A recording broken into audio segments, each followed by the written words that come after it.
Dans cette collab, la matière, elle est centrale. La passion de la laine qu'on partage, la passion du chanvre, la passion du lin. On s'est aperçu qu'il était peut-être intéressant de mélanger la laine et le chanvre pour apporter une qualité et un vêtement un petit peu différent. Et c'est sûr qu'en 2022, c'est une innovation de faire ce serger de chanvre et de laine, ce mix de ces deux matières à filière française. Nous, on est sur les chantiers de tonte avec les agriculteurs, donc on est vraiment les mains dans la laine des moutons, des grands cosses. On a une formidable synergie avec une coopérative du département du Lot qui redynamise toute la filière chanvre française. On a nos filateurs locaux, on a nos tisseurs locaux, et ensuite on a nous, on va dire, les fabricants du produit final.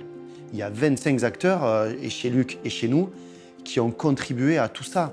Et donc, avant tout, entreprise historique française, on doit se mettre en difficulté parce qu'en fait, on a tout reconstruit. Ça peut paraître dingue, mais on y allait jusqu'à l'épaisseur du fil, le nombre de fils, quel type de matière, quel type de fibre, pour essayer d'aller explorer ces terrains de la mode de demain. Il y a plusieurs façons d'innover pour une entreprise. Tu peux innover par des nouveaux produits.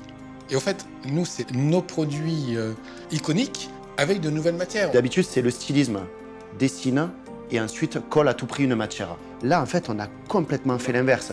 C'est-à-dire qu'on a mis toute l'énergie dans la recherche de la matière la plus éco-responsable, la plus éthique, la plus équitable possible en filière française. Finalement, le fondement de la mode, c'est-à-dire la fibre qui va presque commander le stylisme. Cette collab est tournée vers ça, vers le bon sens, la mode de demain et surtout en fait la sincérité d'une vraie démarche. Oui, on fait une mode, mais la mode que l'on fait, c'est nous qui la fabriquons, avec toutes les contraintes et la passion que ça implique.